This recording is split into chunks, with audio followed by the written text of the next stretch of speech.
जय श्री हरि। नमस्कार, मैं निर्मला रावत अपने YouTube चैनल में आप सभी का स्वागत करती हूँ। हिंदू पंचांग के अनुसार चैत्र महीने के शुक्ल पक्ष की एकादशी तिथि के दिन कामदा एकादशी का व्रत रखा जाता है। कामदा एकादशी व्रत 19 अप्रैल को किया जाएगा। एकादशी तिथि भगवान विष्णु को अति प्रिय है।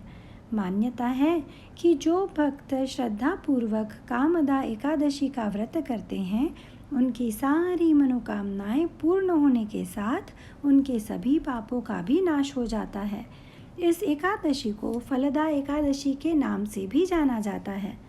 भक्त एकादशी के दिन उपवास के नियमों का कड़ाई से पालन करते हैं तथा अगले दिन सूर्योदय के बाद ही व्रत समापन करते हैं। एकादशी व्रत के दौरान सभी प्रकार के अनाज का सेवन वर्जित है। जो लोग किसी कारण एकादशी व्रत नहीं रखते हैं, उन्हें एकादशी के दिन भोजन में चावल का प्रयोग नहीं करना चाहिए तथा झूठ एवं परनिंदा से बचना चाहिए।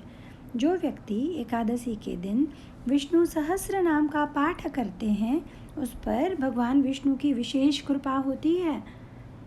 कामदा एकादशी का महत्व।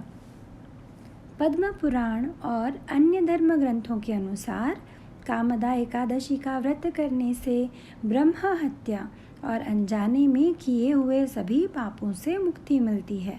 यह एकादशी पिशाचत्व आदि दोषों का भी नाश करने वाली है। कामदा एकादशी के व्रत करने से और कथा सुनने से वाजपेय यज्ञ का पुण्य मिलता है। इस एकादशी का व्रत करने से सभी दोषों का निवारण होता है और भक्तों की सभी मनोकामनाएं पूर्ण होती हैं। पूजा विधि।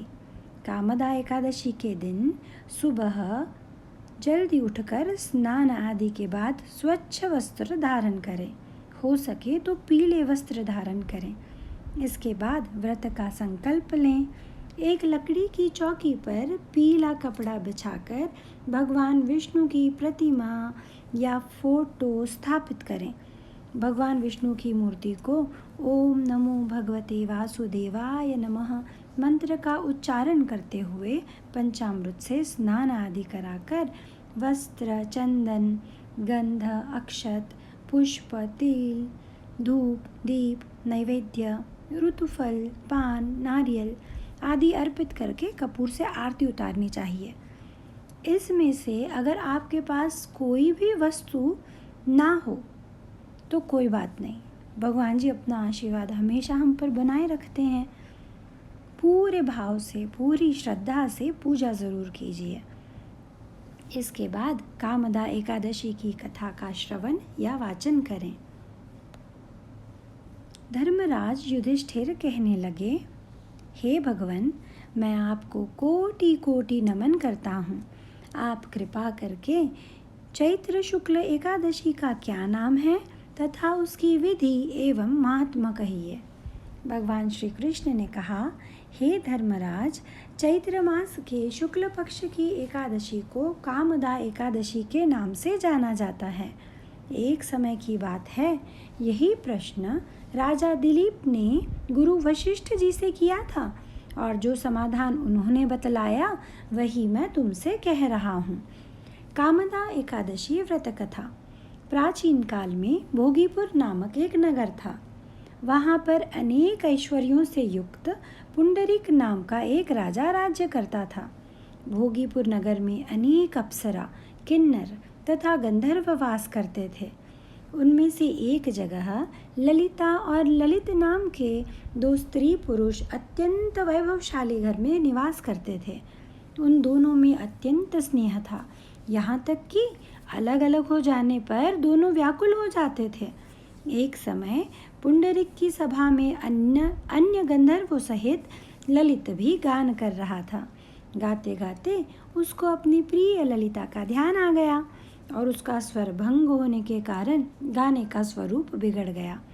ललित के मन के भाव जानकर कारकोट नामक नाग ने पद भंग होने का कारण राजा से कह दिया। तब पुंडरीक ने क्रोधपूर्वक कहा कि तू मेरे सामने गाता हुआ अपनी स्त्री का स्मरण कर रहा है। अतः तू नरभक्षी दैत्य बनकर अपने कर्म का फल भोग। पुंडरीक के श्राप से ललित उसी क्षण महाकाय विशाल राक्षस हो गया। उसका मुख अत्यंत भयंकर, नेत्र सूर्य चंद्रमा की तरह प्रदीप्त तथा मुख से अग्नि निकलने लगी।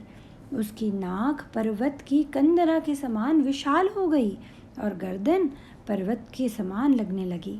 सिर के बाल पर्वतों पर खड़े वृक्षों के समान लगने लगे तथा भुजाएं अत्यंत लंबी हो गई। कुल मिलाकर उसका शरीर 8 योजन के विस्तार में हो गया। इस प्रकार राक्षस होकर वह अनेक प्रकार के दुख भोगने लगा।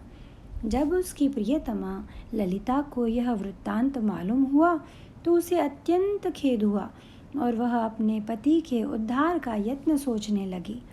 वह राक्षस अनेक प्रकार के घोर दुख सहता हुआ घने वनों में रहने लगा। उसकी स्त्री उसके पीछे पीछे जाती और विलाप करते रहती। एक बार ललिता अपने पति के पीछे घूमती घूमती विंध्याचल पर्वत पर पहुंच गई, जहां पर श्रृंगी ऋषि का आश्रम था। ललिता शीघ्र ही श्रृंगी ऋषि के आश्रम में गई और वहां जाकर विनीत भाव से प्रार्थना करने लगी। उसे देखकर श्रृंगी ऋषि बोले, हे सुभगे, तुम कौन हो और यहाँ किस लिए आई हो? ललिता बोली, हे मुने, मेरा नाम ललिता है। मेरा पति राजा पुंडरीक के श्राप से विशाल काय राक्षस हो गए हैं। इसका मुझको बहुत दुख है। उनके उद्धार का कोई उपाय बतलाइए। श्रृंगी ऋषि बोले, हे गंधर्व कन्या, अब चैत्र शुक्ल एकादशी आने वाली है, जिसका नाम कामदा एकादशी है। इसका व्रत करने से मनुष्य के सब कार्य सिद्ध होते हैं। यदि तू कामदा एकादशी का व्रत कर उसके पुण्य का फल अपने पति को दे दे तो वह शीघ्र ही राक्षस योनि से मुक्त हो जाएगा और राजा का श्राप भी अवश्यमेव शांत हो जाएगा। मुनि के ऐसे वचन सुनकर ललिता ने चैत्र शुक्ल एकादशी आने पर उसका व्रत किया और द्वादशी को ब्राह्मणों के सामने अपने व्रत का फल अपने पति को देती हुई भगवान से इस प्रकार प्रार्थना करने लगी, हे प्रभु, मैंने जो यह व्रत किया है इसका फल मेरे पतिदेव को प्राप्त हो जाए, जिससे वह राक्षस योनि से मुक्त हो जाए। एकादशी का फल देते ही उसका पति राक्षस योनि से मुक्त होकर अपने पुराने स्वरूप को प्राप्त हुआ। फिर अनेक सुंदर वस्त्राभूषणों से युक्त होकर ललिता के साथ विहार करने लगा। उसके पश्चात वे दोनों विमान में बैठकर स्वर्गलोक गए। वशिष्ठ मुनि कहने लगे, हे राजन, इस व्रत को विधि पूर्वक करने से समस्त पाप नाश हो जाते हैं तथा राक्षस आदि की योनि भी छूट जाती है। संसार में इसके बराबर कोई और दूसरा व्रत नहीं है। इसकी कथा पढ़ने या सुनने से वाजपेय यज्ञ का फल प्राप्त होता है। जय श्री हरि।